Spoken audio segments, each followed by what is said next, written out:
வணக்கம். அதாவது வீடியோவை ஆன் பண்ணி அதை செட் பண்ணி வந்து உக்காந்து பசியே போயிடும் போல இருக்கு. இந்த மாதிரி நிறைய எஃபர்ட் போட்டால் தான் ஒரு சில விஷயத்த சக்ஸஸ்ஃபுல் பண்ண முடியும். எனக்கு உண்மையிலே டயர்ட் ஆகுது. ஒரு விஷயத்த ஆரம்பிக்கிறோம், அதை கரெக்டாக செய்யணுன்றது தான். ஸோ ஓகே, இன்னைக்கு செவ்வாய்க்கிழமை. நான் மதியானம் காலையில் வீடியோ போட்டிருந்தேன் இன்னைக்கு என்ன சமையல் அப்படின்னு சொல்லிட்டு. ஸோ அதுதான் இன்னைக்கு பார்த்தீங்கன்னா சோறு. நான் சொன்னது வந்து வத்த குழம்பு, பட் ஆனால் அது மாறி போச்சு. ஸோ வெங்காய குழம்பு வச்சுட்டு கேரட் பொரியல், முருங்கைக்கீரை, அதுக்கப்புறம் உருளைக்கிழங்கு, அப்பளம், அதுக்கப்புறம் வந்து ஸ்வீட்டுக்காக கொஞ்சமாக பாயாசம்.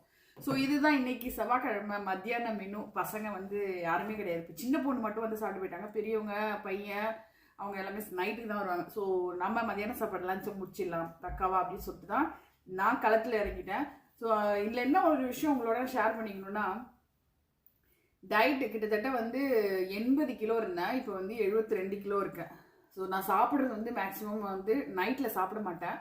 பசிச்சா சம்டைம்ஸ் ஏதாவது எடுத்துக்குவேன், 2 தோசை இல்லை ஏதாவது ஒன்று சாப்பிட்டுட்டு படுப்பேன். ஆனால் ஆரம்பத்தில் ரொம்ப கஷ்டமாக இருந்துச்சு, தூக்கமே வராது.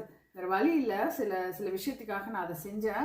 பட் ஆனால் இப்போ பழகிடுச்சு. அதே மாதிரி சாப்பிடும் போது இந்த மாதிரி வெஜிடேரியன்லாம் சாப்பிடும் போது காய், கீரை இதனோட குவான்டிட்டி நம்ம அதிகமாக வச்சுக்கிட்டு சோறை கம்மி பண்ணிக்கிட்டோம்னா உண்மையிலேயே நல்லாயிருக்கும். நான் அப்படி தான் இதோட முடிச்சுக்குவேன். இன்றைக்கி கொஞ்சம் சாதம் அதிகமாக இருக்குது, போட்டுட்டேன். சரி, வேறு ஒன்றும் செய்ய முடியாதுன்னு சொல்லிட்டு. ஸோ டயட் ஃபாலோ பண்ணுறவங்க காய், கீரை இந்த மாதிரி விஷயங்களை நீங்கள் அதிகமாக வச்சு சோறை குறைச்சிக்கோங்க. கறி மீன்லாம் வச்சு வாங்குவோம். ஆனால் இப்போலாம் வந்து மீன் நிறைய எடுத்துக்கிறேன். சீ ஃபுட்டு நிறைய சாப்பிட்றோம். ஆட்டுக்கறியெல்லாம் குறைச்சாச்சு, கோழி சாப்பிட்டுக்குவோம். சரி, நான் சாப்பிட்றது ஒரே ஒரு வேளை தான் சோறு சாப்பிடுவேன். இதுதான் என்னுடைய சாப்பாடு. இதோட முடிஞ்சிச்சு. நைட்டுக்கு முடிஞ்சா ஏதாவது ஒரு தோசை அப்படி சாப்பிடுவேன். இல்லை அப்படின்னா கூட அதுவும் சாப்பிட மாட்டேன். ஏதாவது பழம் இருந்ததுன்னா விட்டுட்டு அதையும் ஒரு தயிர் சாப்பிட்டுட்டு நான் போயிடுவேன். சம்டைம்ஸ் நம்ம தான் டெம்ட் ஆகும் சில விஷயம் சாப்பிடணும். அந்த டைமில் சாப்பிட்டுடுறது. நான் மனுஷன் வாழ்றதே சாப்பிட்றதுக்காக தான். இப்போ அதை குறைச்சி என்ன பண்ண போகிறோன்றதுனால சில டைம் எல்லையை மீறிடுறது.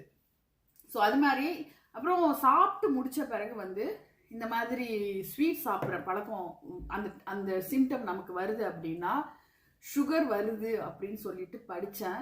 எனக்கு சரியாக தெரிஞ்சால் சொல்லுங்கள்.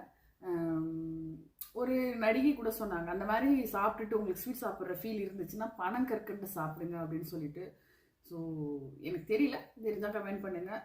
லைவ் எப்போதும் 6 மணிக்கு வரேன் இங்கே. அப்போது நம்ம ஊரில் வந்து 11:30 மணி இருக்கும். 10 to 11 எப்போதும் லைவ் வரேன். பிடிச்சவங்க வாங்க, நிறைய பேசலாம். இதுதான் ஃப்ரெண்ட்ஸ் இன்னைக்கு நம்ம வீட்டு சாப்பாடு. நைட் வீடியோவில் பார்க்கலாம். பாய்.